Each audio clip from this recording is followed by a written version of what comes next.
डरावनी रातें YouTube channel पर आपका स्वागत है। भूत प्रेत पिशाच और शैतानों की रोमांचक कहानियां आपको इस चैनल पर सुनने को मिलती हैं। अगर आपको ऐसी ही वीडियोस देखना पसंद है तो हमारे इस चैनल को सब्सक्राइब करना ना भूलें। तो हेडफोन लगा लें, कमरे की लाइट्स ऑफ कर लें, क्योंकि ये वक्त हो रहा है डरने का।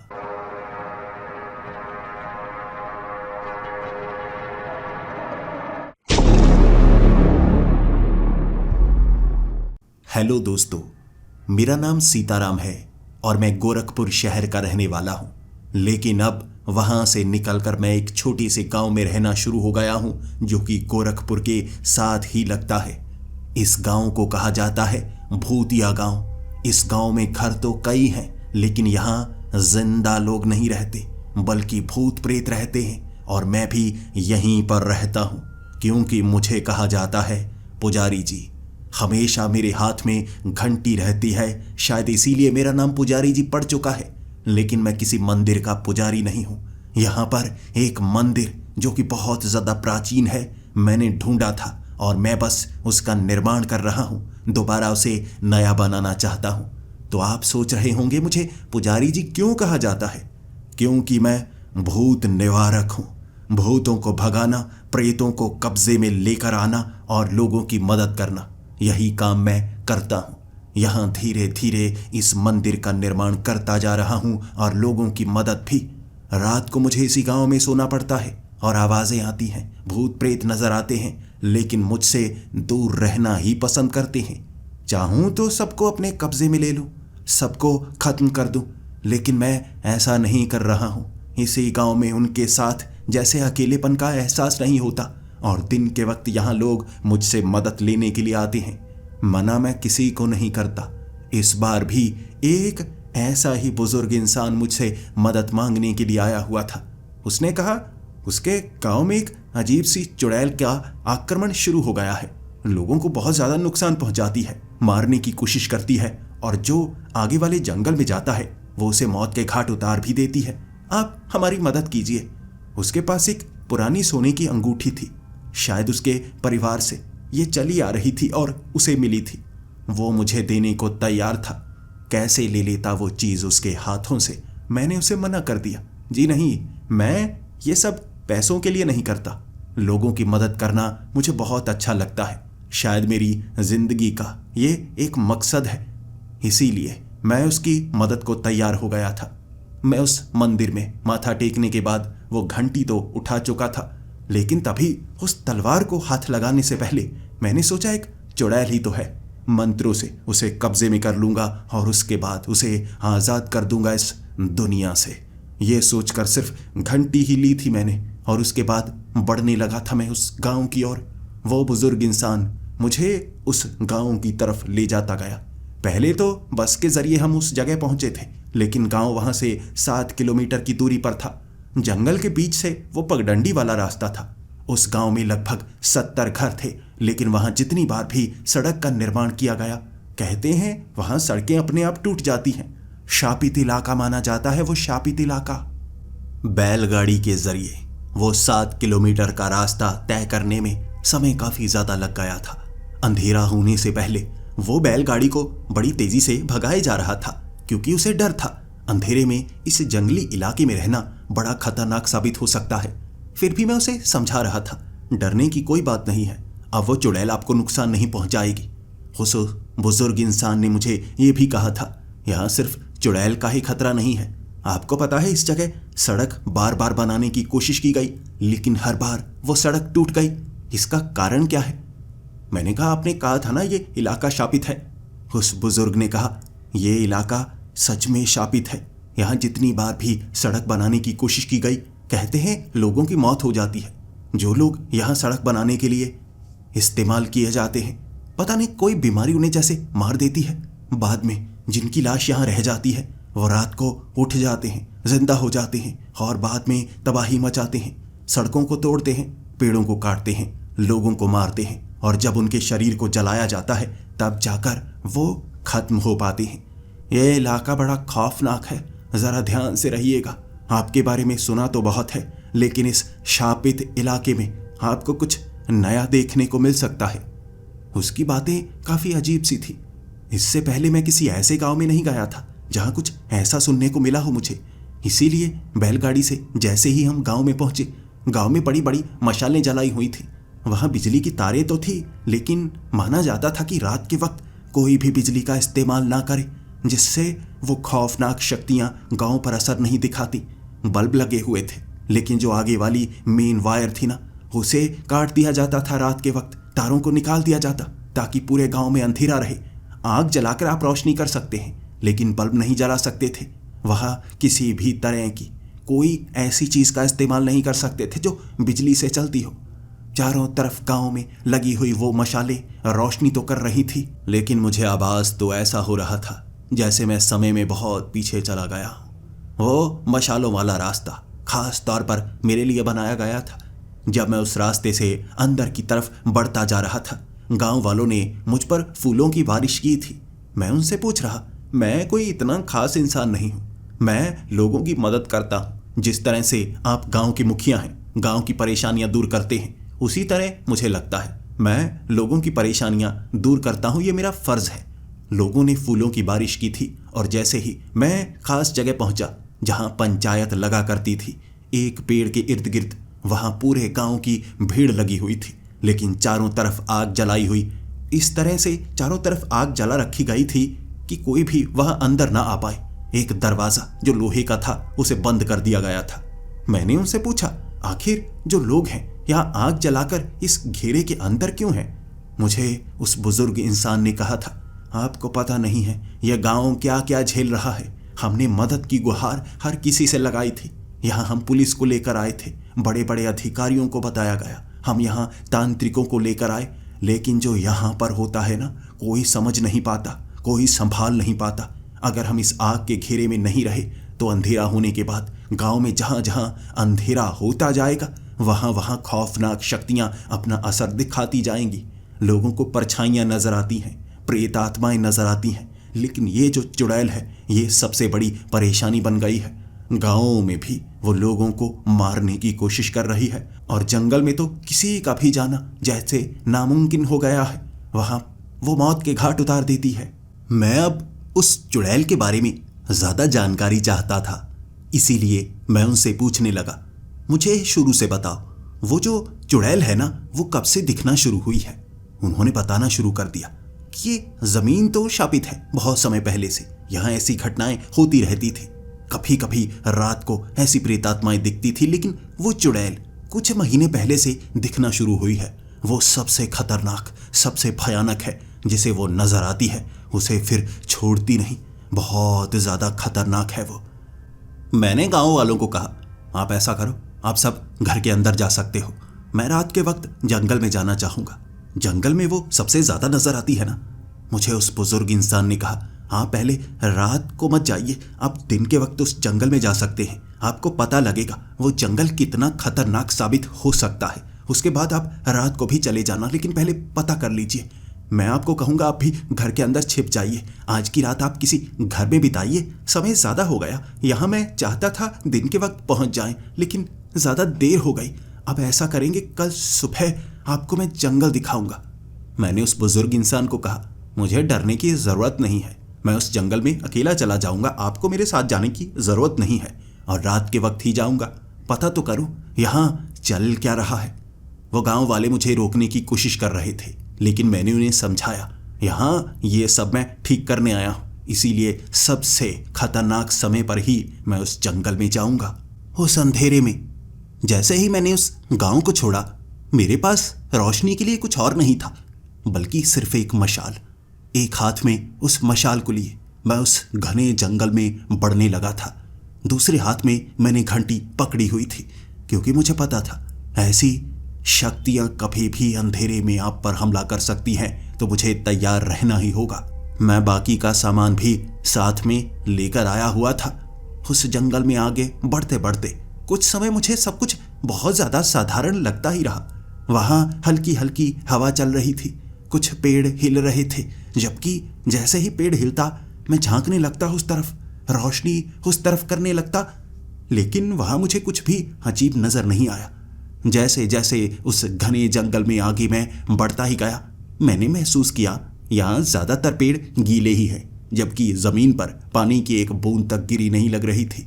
बिल्कुल सूखी मिट्टी, लेकिन पूरी तरह से गीले पेड़। ऐसा कैसे हो सकता है, मैं समझ नहीं पा रहा था। पेड़ ऊपर से लेकर नीचे तक पूरी तरह से गीले थे। हाथ लगाकर देखा था मैंने, वो पेड़ गीले गीले, मेरी उंगलियां भी गीली हो गई। जमीन को छूकर देखा मैंने, जमीन पूरी तरह से सूखी थी। वो भुरभुरी सी मिट्टी मेरे हाथों पर लग चुकी थी और ये सवाल मेरे मन में गूंजे जा रहा था, ऐसा कैसे हो सकता है। उसके बाद मैं थोड़ा सा आगे बढ़ा तो मुझे ऐसा लगा जैसे पास की कोई टहनी हिली हो। जैसे ही मैंने मशाल उस तरफ की, थोड़ी रोशनी की, देखने की कोशिश की कि क्या चीज हिली है। कोई भी चीज वहां मौजूद नहीं थी, ना कोई जानवर, ना टिड्डों की आवाज, ना पंछियों की आवाज। पूरी तरह से सन्नाटा था वहां पर। फिर मैं दूसरी तरफ हुई आवाज की तरफ मशाल लेकर जब गया, वहां भी कोई मौजूद नहीं। यहां पेड़, घास, झाड़ियों के सिवा और कोई नहीं था। लेकिन फिर भी ये आवाजें कभी दाईं तरफ से आती, कभी बाईं तरफ से आती। मैं सबसे पहले समझना चाहता था आखिर मेरा सामना किससे हो रहा है। क्या ये वही चुड़ैल है जिसकी बातें सब करते हैं?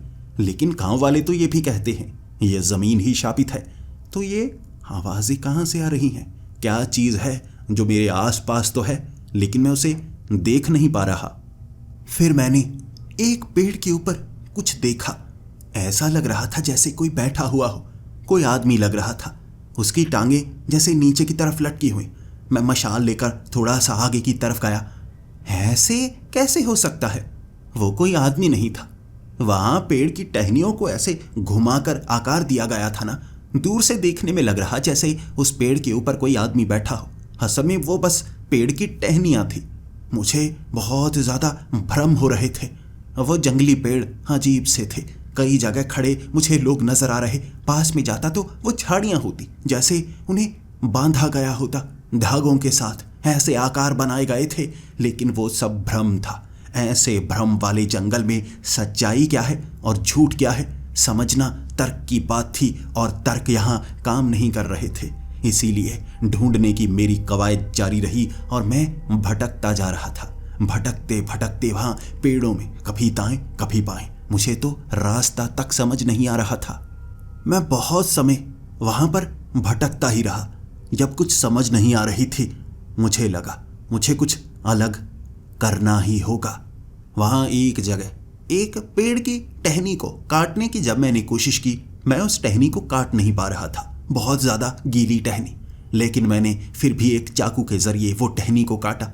एक जगह उस टहनी को इकट्ठा किया और फिर मंत्र पढ़ने लगा। इस मंत्र से वो जो टहनी थी ना, उसकी लकड़ी में धुआं निकलना शुरू हो जाता और उस धुएं से आसपास की जो भी अदृश्य शक्तियां हैं वो मेरी नजरों के सामने आना शुरू हो जाती। मैं मंत्र पढ़ता जा रहा था। वह लकड़ी के अंदर से धुआं तो निकलता, लेकिन शायद गीली लकड़ी होने के कारण पूरी तरह से वो जल नहीं रही थी। ज्यादा धुआं मैं कर नहीं पा रहा था, इसीलिए वहां सूखी लकड़ियां ढूंढने लगा। सूखी लकड़ियों को ढूंढना उससे भी ज्यादा मुश्किल था। घास भी गीली, पेड़ भी गीले, टहनियां भी गीली और सूखी लकड़ी एक भी नहीं थी वहां पर। आप सोच सकते हैं किसी जंगल के बारे में जहां पर सूखी लकड़ी जो टूटी गिरी हो एक भी ना हो, सूखा पत्ता जो गिरा हुआ हो एक भी ना हो।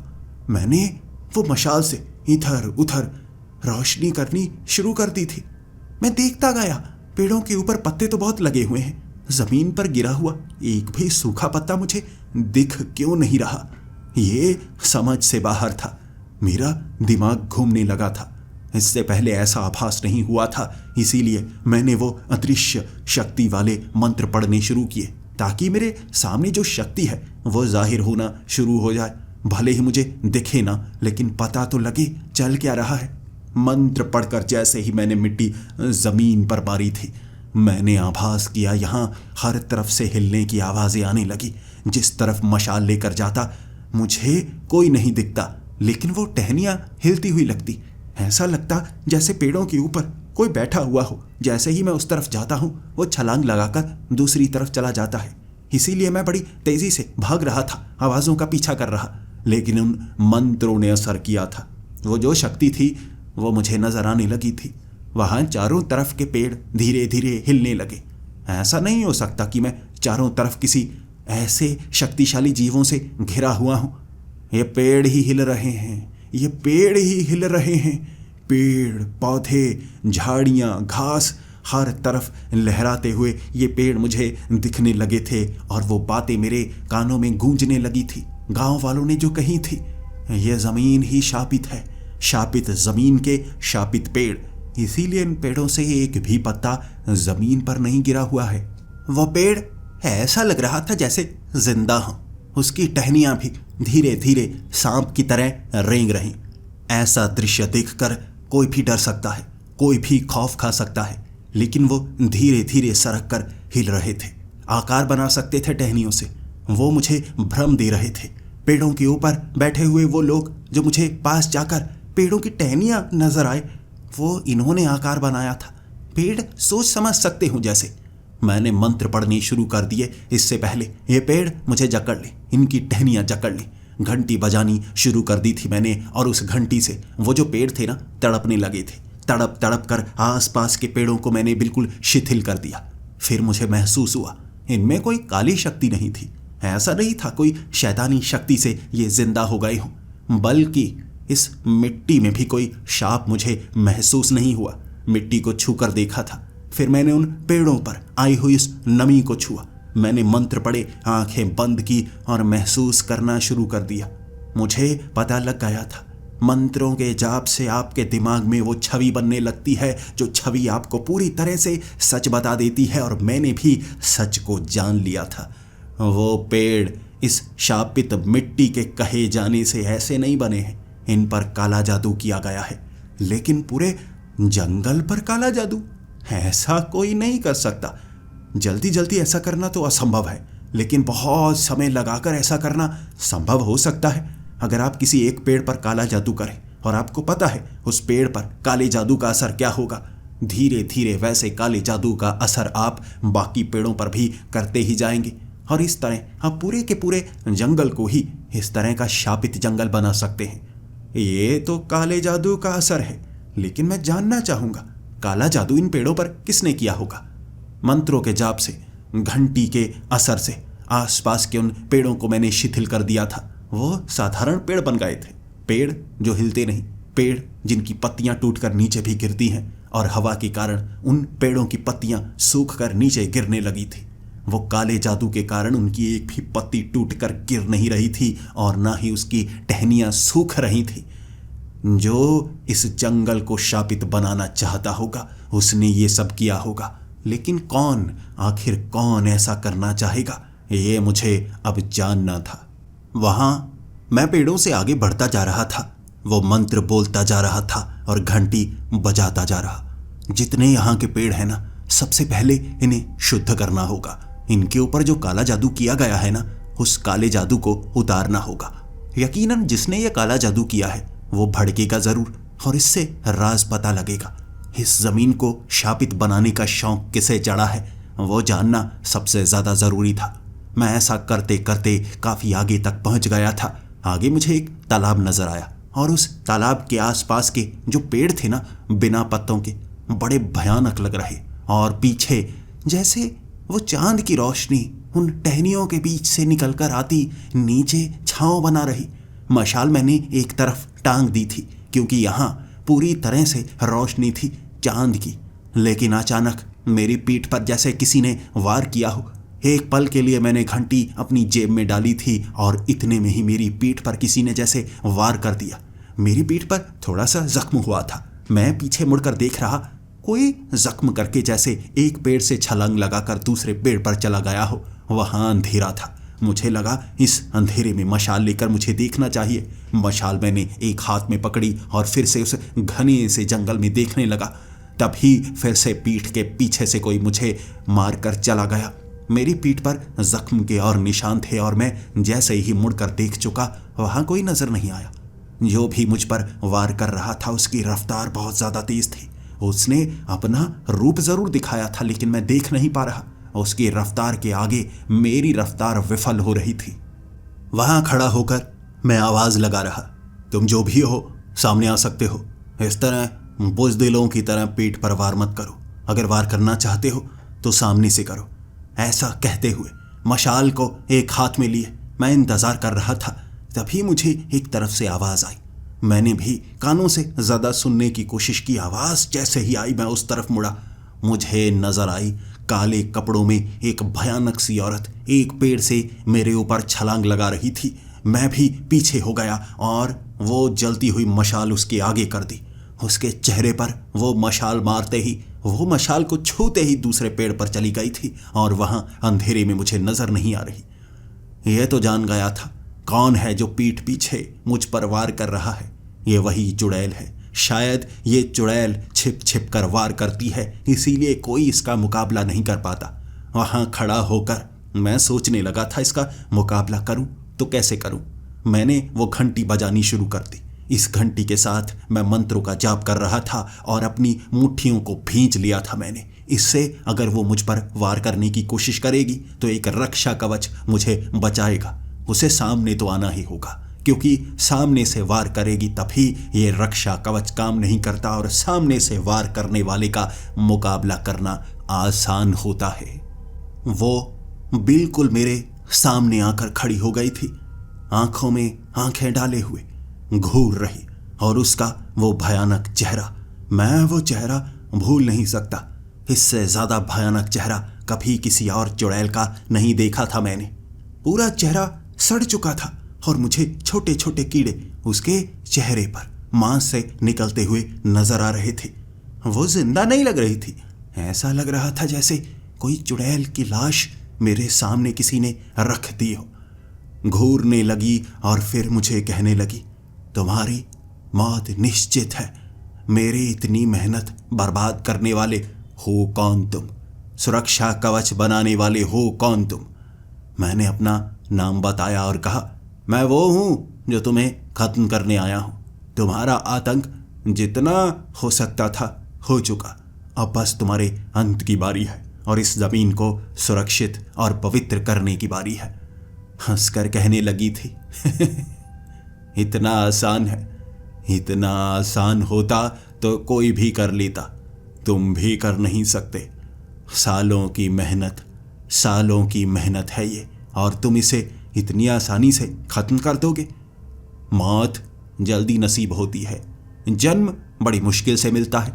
तुम्हारी भी मौत होगी और तुम्हारा अगला जन्म मुश्किल से मिलेगा, क्योंकि मौत ही इतनी भयानक होगी।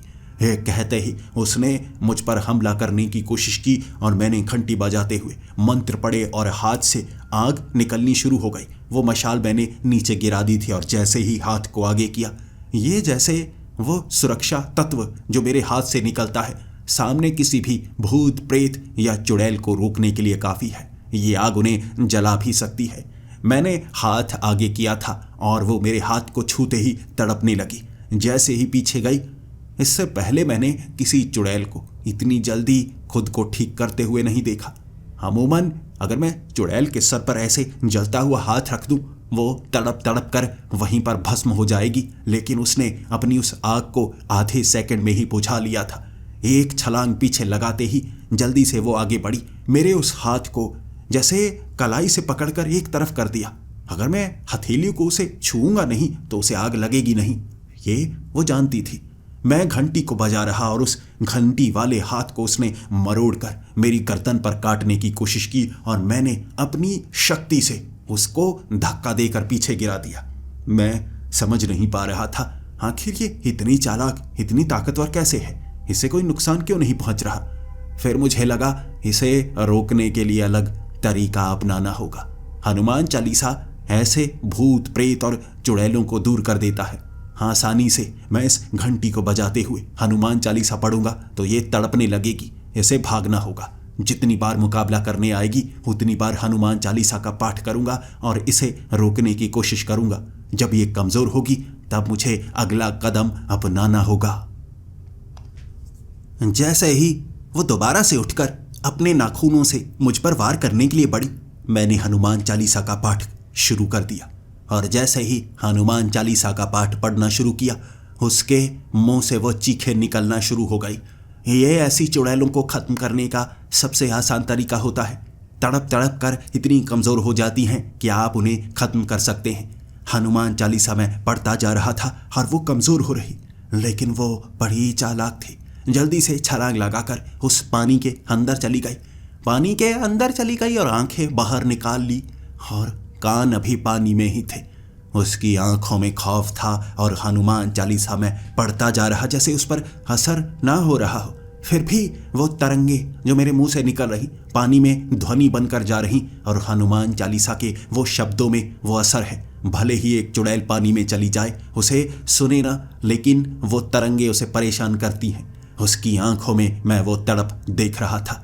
मुझे लगा उसके करीब जाकर मुझे हनुमान चालीसा का पाठ पढ़ना होगा। वो ध्वनि उसे अपने आप उत्तेजित करेगी और धीरे धीरे वो तड़पने लगेगी, वो शक्ति उसे भस्म करने लगेगी। लेकिन ये मेरी सबसे बड़ी गलती थी। जैसे ही मैं तालाब के करीब गया, मेरा एक पैर उस पानी को छू रहा था। मैं जैसे ही हनुमान चालीसा का पाठ दोबारा से शुरू करने लगा, उसने अपनी हथेली आगे की तरफ बढ़ाई और मेरी टांग को पकड़ लिया, खींचा मुझे पानी के अंदर। और जैसे ही मैं पानी के अंदर गया, मुझे समझ में आ गया था ये मेरी सबसे बड़ी गलती है।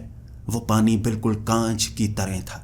वहाँ कोई जानवर नहीं आता था, कोई इंसान नहीं आता था, बिल्कुल साफ पानी। ऊपर से चांद की जो रोशनी थी ना, वो तल तक को बिल्कुल साफ साफ दिखा रही थी। लेकिन पानी के अंदर ना तो घंटी आवाज कर रही और ना मेरे मुंह से हनुमान चालीसा का वो पाठ निकल रहा। मैं बस पानी में बुड़बुड़ाए जा रहा और इसी कारण वो चुड़ैल और ज्यादा ताकतवर थी। जमीन पर यकीनन मैं उसका मुकाबला कर पा रहा था, लेकिन पानी में वो मेरा बस चलने नहीं दे रही थी। मैं पानी में कुछ भी कर नहीं पा रहा था और वो चुड़ैल मुझ पर हावी होती जा रही थी। पहले 30 सेकंड तो मैंने हनुमान चालीसा का पाठ करने की कोशिश की, लेकिन काम बन नहीं पा रहा था। पानी में आप शब्दों को सही बोल नहीं पाते, घंटी की आवाज निकल नहीं पा रही, इसीलिए मुझे लगने लगा कुछ और करना होगा। उसके अगले 15 सेकंड सांस घुटने लगी थी। मैं पानी के अंदर था और उसने बस मुझे जकड़ा हुआ था, ज्यादा कुछ कर नहीं रही, मुझे बोलने नहीं दे रही, जबकि मैं अपने हाथों से उसकी बाजुओं को पकड़ने की कोशिश कर रहा। वो ताकतवर थी, मुकाबला तगड़ा हो रहा, लेकिन मैं पानी में था, मेरी सांस घुट रही। जैसे जैसे सेकंड्स बीतते जा रहे थे, मुझे लग रहा था ये मुझे ऐसे ही मार सकती है, दम घोंट कर। ये बड़ी चालाक है, ये यहीं पर मुझे और ज़्यादा कमज़ोर करेगी, जबकि मैं इसे कमज़ोर करना चाहता था। मैंने हर कोशिश की, लेकिन वो मुझे छोड़ नहीं रही थी। तब मुझे लगा मुझे आखिर उस मंत्र का इस्तेमाल करना ही होगा। वो मंत्र मुंह बंद करके ओम का उच्चारण, जिससे शरीर में वो ऊर्जा उत्पन्न होती थी, और मेरे दोनों हाथ मेरी छाती पर थे। मैंने खींचकर छाती पर रखे और 2 बार उनका उच्चारण करने के बाद अपने मस्तिष्क से वो गर्मी को मैं निकालने लगा और मेरे हाथ से आग निकलने लगी थी। वो ज्वाला से धीरे धीरे बुलबुले उठने लगे और वो बुलबुले, जैसे ही मैंने हाथ नीचे किया, नीचे की तरफ बुलबुले उठे और मैं उस चुड़ैल के समेत पानी के ऊपर। तब जाकर सांस ली थी मैंने, क्योंकि वो खिंचाव मुझे ऊपर की तरफ ले गया था। वो बुलबुले नीचे की तरफ जा रहे और मैं खिंचाव से ऊपर की तरफ जा रहा। वो चुड़ैल जैसे ही मैं पानी से बाहर निकला, मुझे छोड़कर फिर से पानी में थी और मैं पानी से खिंचकर बाहर आ गया। उसके बाद मैं मंत्र बोलता हुआ हाथ से आग छोड़ रहा, लेकिन वो पानी में थी। पानी का ऊपरी हिस्सा, मैं उस पर तो आग लगा पा रहा था, लेकिन वो चुड़ैल पानी के नीचे बार बार आंखें निकालकर घूरती, मुस्कुराती और फिर से पानी में चली जाती। मैं उसका मुकाबला कर नहीं पा रहा था। उसके बाद मुझे लगा मैं इसे अगर ज़मीन पर ले आऊं, शायद इसका मुकाबला आसानी से कर पाऊं। मैं 4 कदम पीछे हो गया ताकि वो मुझे पानी में खींच भी ना पाए। मैंने उसको कहा, तुझे पानी से बाहर तो आना होगा। अगर तू पानी से बाहर आएगी तो मुकाबला कर पाएगी, वरना इस पानी को भी धीरे धीरे मैं सुखा दूंगा, जिसके बाद तू निकल कर आएगी और तब तुझे खत्म कर दूंगा। वो मौत डरपोक वाली मौत होगी और तुझे बेरहमी से मारूंगा। और दूसरा तरीका है, तू खुद पानी से बाहर आ जा, मुकाबला कर। क्यों समय का इंतजार कर रही है?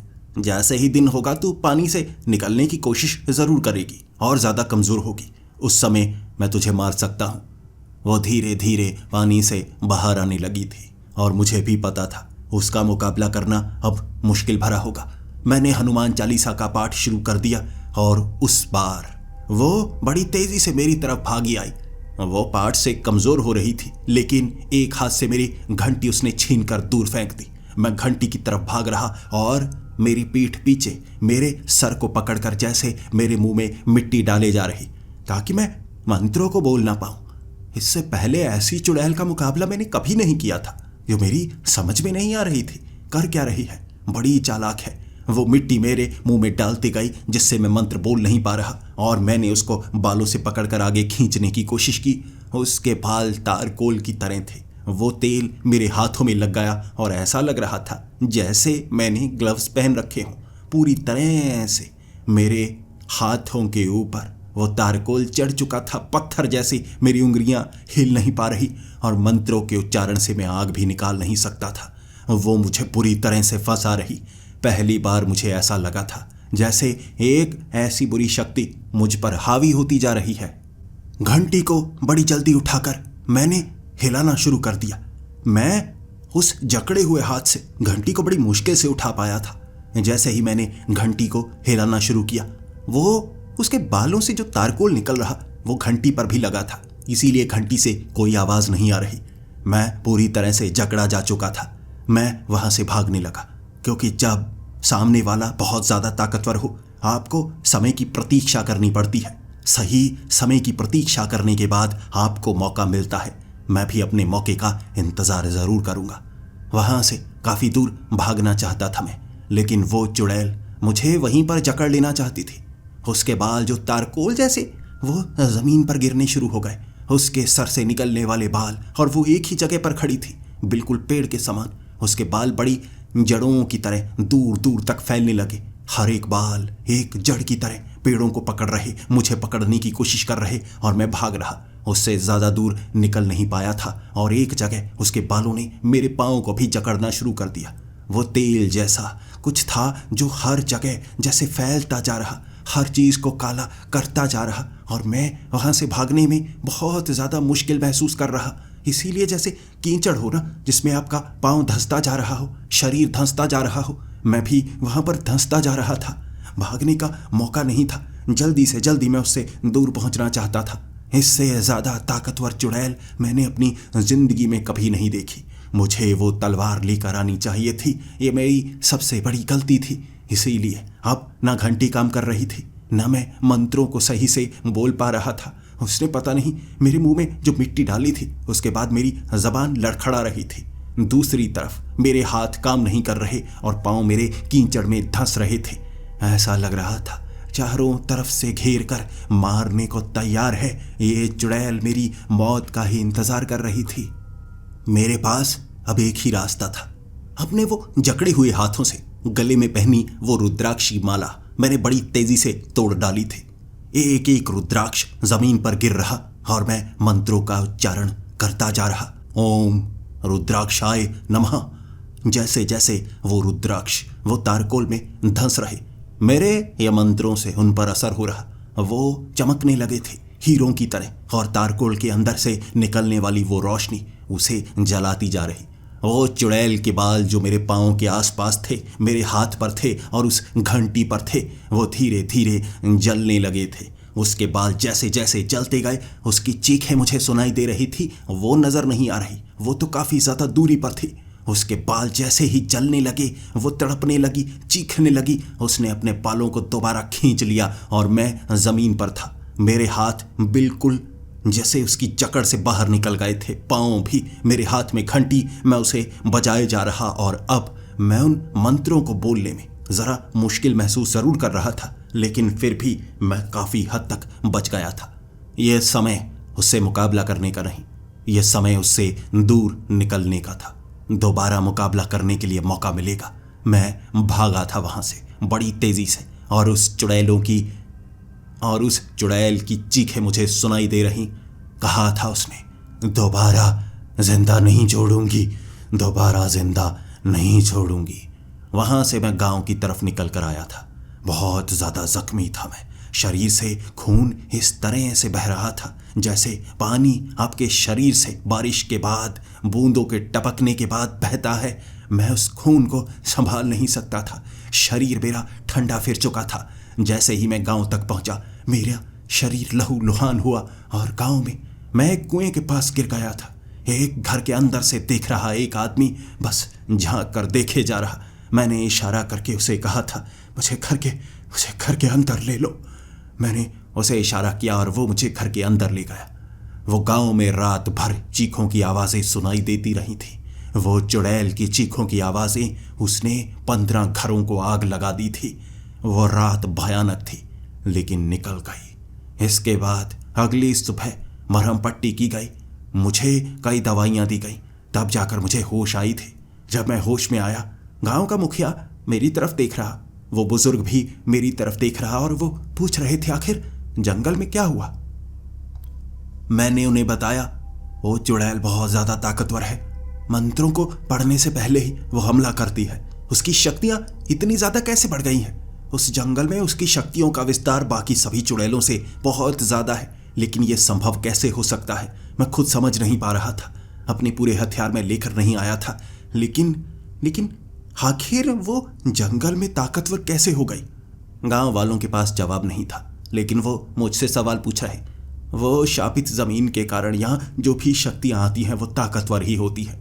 मैंने उन्हें कहा, शापित जमीन नहीं है, ये कोई शापित जमीन नहीं है। उन्होंने कहा, यहाँ के पेड़ भी हरकत करते हैं, भयानक पेड़, शापित पेड़। मैंने कहा, ये शापित पेड़ नहीं है, इन पेड़ों पर काला जादू किया गया है। हर एक पेड़ पर धीरे धीरे पूरे जंगल के सभी पेड़ों पर काला जादू किया गया। और ये 2 दिन 3 दिन या 4 दिनों का काम नहीं है, सालों का काम है, सालों का। किसी ने काले जादू से हर एक पेड़ को अपने वश में किया, उन्हें शैतानी बनाया, और यकीनन ये उस चुड़ैल ने ही किया होगा। मेरी ये बात से गांव में बहस छिड़ गई थी। हर कोई बोले जा रहा और उन्हें एक ही बात बोलते हुए सुन रहा था मैं। काला जादू, आखिर यहाँ काला जादू किसने किया? मैंने कहा, मुझे नहीं पता, लेकिन मुझे इतना पता है वो जो चुड़ैल होगी ना, उसने काला जादू किया है। और वो कुछ महीने पहले नहीं आई है, सालों से लगी हुई है इस काम पर, सालों से। और कुछ महीने पहले शायद वो इतनी ताकतवर हो गई, उसे पता लग गया कोई उसे हरा नहीं सकता। उसके बाद उसने तांडव शुरू किया, मौत का तांडव। गांव वाले घबराए हुए थे, लेकिन वो बूढ़ा आदमी कहने लगा, काला जादू यहाँ कौन कर सकता है? वो लड़की काला जादू करती है। यहाँ तो इससे पहले सिर्फ एक ही औरत थी जो काला जादू करती थी, उसके सिवा तो किसी को नहीं पता था। दूर दूर तक इस जंगल में कबीले वाले कोई काला जादू नहीं करते थे। एक ही औरत तो करती थी, लेकिन वो तो मारी जा चुकी है ना। एकदम से हक्का बक्का होकर मैं उन्हें कहने लगा, वो औरत कैसी थी, कैसी दिखती थी? क्या चुड़ैल जैसी? उन्होंने कहा, नहीं, वो तो बुजुर्ग थी, कह सकते हो 60 साल की थी। ये तो एक लड़की जैसी दिखती है, ये खतरनाक है। वो तो बहुत डरपोक थी, हवेली में रहा करती थी वो। उसके जो माँ बाप थे ना, बहुत ज्यादा क्रूर थे, उन्होंने कई लोगों को मारा। तो गांव वाले इकट्ठे होकर उसे मार चुके थे, लेकिन उस लड़की को छोड़ दिया। फिर वो लड़की काला जादू किया करती थी, उस हवेली में अकेली रहा करती थी। काले जादू से कई लोगों को उसने मारा, लोगों ने पकड़कर उसे जिंदा जला दिया था। उसको जिंदा जलाने के बाद वो मारी गई, उसके बाद तो उसका खात्मा हो गया। आखिर इस लड़की का रिश्ता वो औरत से कैसे हो सकता है? मैंने कहा, रिश्ता हो सकता है। किस हवेली में रहती थी वो? कैसे जलाया गया था उसे? उन्होंने कहा, उस हवेली के अंदर ही आग लगाई गई थी। उस लड़की को वहां बंद करके उसकी चीखों की आवाजें सुनाई दी थी। वो पूरी हवेली जल गई थी, कोई नहीं बच पाया था, वहां हर चीज जल गई थी, वो तो मर गई। और मैंने कहा, पेड़ों से उसका क्या रिश्ता था? उन्होंने कहा, वो काला जादू किया करती थी। वो जो हवेली थी ना, उसके पीछे एक पेड़ था, एक अजीब सा पेड़। उसमें आम भी लगते थे, सेब भी लगते थे, पत्ते पीपल की तरह, जबकि उसकी लटें बरगद की तरह। अजीब सा पेड़ था, उसने काले जादू से जैसे उसे बनाया था। उसे मार दिया तो उस पेड़ का कुछ नहीं किया गया, और उस तरफ तो चुड़ैल अब जाने तक नहीं देती। मेरी आंखें खुली की खुली रह गई। समझ गया था मैं, आखिर ये वही औरत होगी। ये शायद मरी नहीं, या मर गई लेकिन चुड़ैल बन गई। किसी तरह ये चुड़ैल बनी, और वो पेड़, उसी पेड़ से पूरे जंगल के पेड़ों को इसने काले जादू से रोक कर रखा है। उस हवेली में ही है इसकी शक्तियां दफन, और मुझे उसी हवेली में जाना होगा। अब मैं जानता था उसे रोकने का तरीका। ये दिन का वक्त था, यानी वो कमजोर भी होगी। जल्दी से मैं उस हवेली की तरफ बढ़ने लगा। गांव वालों को साथ लेना चाहता था, लेकिन गांव वाले उस तरफ जाने को तैयार ही नहीं। कह रहे थे उस तरफ मौसम भी बदल जाता है, बहुत ज्यादा खौफनाक इलाका है, और वहां जमीन सबसे ज्यादा शापित वो मानते थे।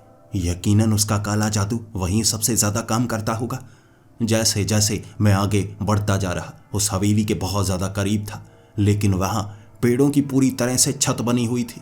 वो पेड़ इस तरह से पत्तों को सपाट बनाए हुए जैसे छत बनाई हो। नीचे थोड़ी थोड़ी धूप थी। वहां उस अंधेरे में खतरा काफी ज्यादा था, लेकिन मैं भी खतरा मोल लेने को तैयार। जैसे ही हवेली के करीब पहुंचा, वहां उस हवेली को जैसे बहुत सारे पेड़ों ने घेर रखा हो। वो पेड़ों से बनी हवेली लग रही थी, जलकर पूरी तरह से टूटने की कगार पर, लेकिन पेड़ों ने उसे जकड़ रखा, गिरने नहीं दे रहे। और पेड़ बहुत ऊंचे ऊंचे ऊपर छत बनाई हुई। जैसे ही मैं उस हवेली के करीब गया, वहां रोशनी में मुझे साफ नजर आया वो हवेली के अंदर से झांकती हुई वो आंखें और उसकी आवाज, तुम आखिर यहां आ ही गए। मौत के करीब खुद आए हो, यानी मरने की जल्दी है तुम्हें। तुम आज ही मरोगे। जिस पेड़ ने उस हवेली को जकड़ रखा था, उसके पत्ते पीपल जैसे थे। उसकी जो लटें थी वो बरगद जैसी थी। उस पर कई फल लगे हुए, कई फूल लगे हुए। ऐसा लग रहा था पेड़ एक ही है, लेकिन हर तरह के पेड़ों को खुद में समाये हुए। ऐसा पेड़ शैतानी ही हो सकता है। उसके पास पहुंचते ही मैंने घंटी बजानी शुरू कर दी और मंत्र पढ़ने शुरू कर दिए। उसे काले जादू से आजाद करवाना था। सालों का काला जादू उसने उस पेड़ पर किया होगा, और उसे अपने वश में करने के बाद वो शक्तियां उससे चूस ली, जिससे वो हर एक पेड़ को काबू कर सकती थी। उसे शैतानी बना दिया था। वो आदमखोर पेड़ बन गया था। वो पेड़ अपनी जड़ों से मुझे पकड़ने की कोशिश कर रहा, लेकिन मैं भी हाथ में आने वाला नहीं था। मेरे वो मंत्र और मेरे हाथ से निकलने वाली वो ज्वाला उन पेड़ की लटों को जला रही थी, और वो तड़पने लगा। वो मंत्र धीरे धीरे उसके काले जादू को दूर कर रहे। अचानक उस हवेली के अंदर से भाप उठने लगी। वो भाप इतनी तेजी से ऊपर की तरफ उठ रही थी, मैं समझ नहीं पा रहा ये चुड़ैल कर क्या रही है। वो भाप इतनी ज्यादा संख्या में ऊपर उठ रही थी। उसके बाद धीरे धीरे ऊपर काले रंग के बादल घिरने लगे। वो भाप बादल बन रही थी, यानी वो अंधेरा करना चाहती थी। मैं मंत्र पढ़ता गया। जैसे जैसे मैं मंत्र के वो चक्र को पूरा करता, वो पेड़ धीरे धीरे शिथिल होता। काले जादू को पूरी तरह से निपटा चुका था मैं, लेकिन जैसे ही अंतिम चक्र को मैंने पूरा किया, वो बादलों से बिजली कड़कने लगी थी। ऐसा लग रहा था वो चक्रवात वाले बादल बन गए और सभी पेड़ सूख गए। वो पानी, वो नमी जो पेड़ों पर थी, वो बादल के रूप में ऊपर उठ चुकी थी, और अंधेरा घुप था। उस चुड़ैल ने एक खिड़की को फाड़ कर मुझ पर हमला करने की कोशिश की। इस बार मैं भी तैयार था। मैं बस ऐसे ही इंतजार कर रहा था कि कब वो मुझ पर हमला करेगी। उसने सीधे सामने से मुझ पर हमला किया था। मेरी छाती में नाखून गड़ आए थे। मुझे इसी का इंतजार था। एक हाथ में रुद्राक्ष की माला लिए मैंने सीधे उसके बालों में वो माला बांध दी, जिसके बाद उसके बालों में आग लग गई थी, तड़प कर पीछे गई थी। छाती में मेरे बड़े बड़े निशान जरूर बन गए थे, लेकिन उसके बालों को जला दिया था। अब अपने बालों से तो कुछ कर नहीं पाएगी। उसने ये पहली गलती की। नीचे जमीन पर पड़ी अपने जलते हुए बालों को देख और भी ज्यादा गुस्से में थी, लेकिन उसे यह पता नहीं था उसके गुस्से से ज्यादा मैं क्रोध में था, और मेरी क्रोध की अग्नि में वो जलने वाली थी। मैंने दाईं तरफ भागना शुरू कर दिया, और वो चुड़ैल देख रही। आखिर मैं उससे दूर क्यों भाग रहा हूं? कहीं मैं उससे दूर भागकर बचना तो नहीं चाहता। मैं इसीलिए भाग रहा था क्योंकि हाथ में वो मंत्रों से अग्नि जलाकर मैं आसपास के पेड़ों पर फेंके जा रहा था। वो पेड़ जिसे काले जादू से आजाद किया था, वो असल में पेड़ ही काली शक्ति से बना था। काले जादू से उसे निष्ठल जरूर कर दिया था, लेकिन अग्नि से चारों तरफ मैं भस्म बनाने वाला था। इस मिट्टी को भस्म बनाने के बाद कोई शक्ति उस भस्म से बच नहीं सकती। मैं चारों तरफ वो आग को जलाता हुआ, वो हाथ से आग निकालते फेंक रहा, और उस घर, उस हवेली के आसपास के पेड़ों को आग लग रही। भले ही वो नमी ऊपर उठ चुकी थी, लेकिन सूखी लकड़ी जो जलने लायक थी, उसने सोचा नहीं था उसकी सबसे बड़ी गलती होगी। ऊपर से बादल गरजने लगे थे और मैंने चारों तरफ आग लगा दी, उस हवेली को भी, जिससे वो चुड़ैल और ज्यादा कमजोर हो गई। मैं जानता था वो आग में जली नहीं थी, उस दिन उसने बलि दी थी। बलि के कारण अगर कोई आग से बच जाए और अपने शरीर को खुद ही काटने के बाद जमीन में दफना दे तो वो ऐसी चुड़ैल का रूप धारण कर लेता है और इसको जलाने के बाद ही मुक्ति दी जा सकती है। पूरी हवेली जलने लगी थी। वो चुड़ैल पर आग लग चुकी थी क्योंकि हवेली में उसकी शक्ति थी। वो अपनी बलि देकर हवेली को ही अपना प्रतिरूप बना चुकी। वो पेड़ भी जल रहा, वो हवेली भी जल रही, वो चुड़ैल भी जल रही, लेकिन वो हंस रही थी। उसकी हंसी में कुछ तो अलग था। मुझे नहीं पता उसकी हंसी भयानक क्यों थी। वो तो खत्म हो रही है ना। अचानक बारिश की बूंदें गिरने लगी। हंस कर कह रही, जो चीज ऊपर जाती है वो वापस नीचे जरूर आती है। ये कुदरत का नियम है, कुदरत का नियम। गुरुत्वाकर्षण खींच लेता है उसे। बारिश बड़ी भयानक तेज पड़ रही थी और जो आग मैंने चारों तरफ लगाई वो सूखी लकड़ियां दोबारा नमी पकड़ रही। उसकी शक्ति से शायद दोबारा नमी उन पेड़ों पर जा रही और वो आग बुझने लगी थी। चुड़ैल पर लगी आग भी बुझने लगी और वो घायल चुड़ैल की तरह मुझ पर वार करने के लिए बढ़ी थी। मैं अपने मंत्र से जैसे ही उस पर आग फेंकता, वो बारिश इतनी तेज थी, वो पानी उस आग को बुझा देता और वो मुझ पर हमला करती। इस तरह से मैं जब मंत्र पढ़ने की कोशिश भी करता, वो मेरे मुंह पर हाथ रखती और मेरी आंखों पर उंगली मारने की कोशिश करती, मेरे शरीर पर नाखून मारती। मुकाबला बड़ा तगड़ा था, मैं भी जख्मी था। बारिश में उसे जलाऊं कैसे, उसे कैसे जलाऊं? ये जले बिना खत्म होने वाली नहीं और इसने अपने बचने का तरीका भी ढूंढ लिया है। उसके गढ़ में आकर उसे खत्म करना इतना भी आसान नहीं होगा। वो मेरे सामने ही, मैंने उसे जकड़ा हुआ, उसने मुझे जकड़ा हुआ। मैं हनुमान चालीसा पढ़ता जा रहा था। उसके शरीर पर वो आग तो लगती, लेकिन वो इतनी तेज बारिश आग को बुझाए जा रही। बिना जलाए हनुमान चालीसा से मैं उसे खत्म नहीं कर सकता था। आग उसके शरीर पर लग रही, उसके सर पर हाथ रखा हुआ, लेकिन उसे भस्म कैसे करूं? मैंने उसे धक्का देकर पीछे गिराया था। वो हंसती और कहती, तुम मुझे खत्म नहीं कर पाओगे, लेकिन तुम खत्म जरूर हो जाओगे। मुझे नहीं पता, उस समय मैं हार रहा था। किसी ने उस अंधेरे जंगल में एक चीज मेरे माथे पर फेंकी। मैं नहीं जानता वो क्या चीज थी। मेरे सर पर वो पत्थर सा टकराया, जमीन पर गिरा। अंधेरे में कौन था? मुझे कोई नजर नहीं आया, लेकिन जमीन पर पड़ा वो पत्थर जब मैंने देखा, वो एक छोटी सी डिब्बी थी। मैंने उस डिब्बी को उठाया। मैं देख रहा इसका कोई साथी तो नहीं। वो सिंदूर की डिब्बी। सिंदूर की डिब्बी, सिंदूर की डिब्बी। अगर हनुमान चालीसा का असर किसी ऐसी जगह पर ना हो रहा हो जहां पानी ही पानी हो, सिंदूर, वो सिंदूर का प्रण आपको खत्म होने पर मजबूर कर ही देगा। उस सिंदूर की डिब्बी से अंगूठे पर लगाया सिंदूर वो चुड़ैल ने जैसे ही मेरे सीने पर नाखून गड़ाने की कोशिश की, मैंने उसके सर पर सिंदूर मल दिया था।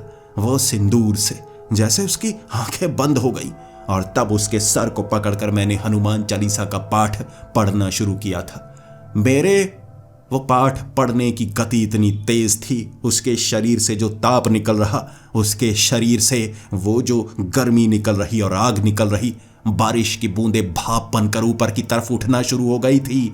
बारिश कितनी भी तेज हो जाए, उस अग्नि के आगे वो कुछ नहीं कर सकती थी। बादलों से गरजने की वो आवाज, वो कड़कड़ाती हुई बिजली जो जमीन पर मेरे आसपास गिर रही थी, जैसे इस चुड़ैल की शक्ति खत्म होने को बयां कर रही थी। मेरा हाथ जो जल नहीं रहा था, लेकिन मैंने अपने शरीर के अंदर वो तेज को महसूस किया जो उस पाठ से मेरे शरीर में भी गर्मी पैदा कर रहा था। लेकिन मैं कोई काली शक्ति नहीं था। जैसे वो चुड़ैल थी, भस्म बनकर मेरे पैरों में गिर चुकी थी और उसकी वो चीख पूरे के पूरे जंगल में गूंजी थी। बारिश इससे ज्यादा तेज कभी किसी ने महसूस नहीं की होगी। जो भाप बनकर पानी नमी के तौर पर ऊपर की तरफ उठा था, वो जमीन पर 2 फुट की चादर बनाकर बहने लगा था और एक झटके से वो राख, वो भस्म भी जमीन में समा गई और पानी भी जमीन में समा गया। इस तरह वहां उस चुड़ैल का अंत हुआ था और सूरज की किरणें चारों तरफ छाने लगी थी। वो पत्तियां हवा के बाद लहराती हुई उन पेड़ों से टूटकर नीचे गिरने लगी थी। वो साधारण पेड़ बन गए थे। वो पेड़ों पर लगी पत्तियां जैसे कि जीवन को परिदर्शित करती हैं। हमारा जीवन भी शुरुआत में कोमल होता है और जैसे जैसे हम बूढ़े होते चले जाते हैं, पत्तियों की तरह हम सूखते चले जाते हैं और टूट कर जैसे पेड़ से गिर जाती है पत्तियां, हम भी टूट कर गिर जाते हैं। लेकिन हमारी आत्मा कहीं और जाने का इंतजार कर रही होती है। मैं जख्मी था। हर तरफ राख ही राख पड़ी थी, जो उस हवेली की भी थी और उस पेड़ की भी थी। उसने उस पेड़ को बनाया था अपनी शक्ति से, लेकिन हर बुरी शक्ति का एक न एक दिन अंत तो होता ही है। धीरे धीरे चलता हुआ मैं उस गांव तक पहुंचा था। मुझे जख्मी देख घबरा गए थे गांव वाले, लेकिन मैंने उन्हें सांत्वना देते हुए कहा था, अंत हो गया। जैसा कि हर बुरी शक्ति का, हर राक्षस का, अधर्म का होता ही है, उसका भी अंत हो गया। गांव वालों के पास ज्यादा रुका नहीं था मैं। मुझे और भी कई काम थे। शरीर जख्मी था मेरा, लेकिन जानता था मैं, कोई ना कोई तो है जो मेरी रक्षा कर रहा है। एक बड़ा रहस्य जो मेरी जिंदगी से जुड़ा है। कोई है जो मेरी मदद करता रहता है। शायद मैं हार जाता मैं वहां। वो चुड़ैल मुझ पर हावी हो चुकी थी। उस अंधेरे जंगल में पेड़ों के बीच से कौन हो सकता है जो सिंदूर की डिब्बी फेंकेगा? आखिर जंगल में कोई जानवर पत्थर फेंकेगा या कुछ और फेंकेगा, सिंदूर की डिब्बी कौन फेंकेगा? आज भी इस सवाल का जवाब ढूंढने की कोशिश कर रहा हूं। धीरे धीरे जिंदगी में कहते हैं हर सवाल का जवाब मिलता है। कौन है जो मेरी मदद कर रहा है? एक दिन मैं इस रहस्य को भी सुलझा ही दूंगा।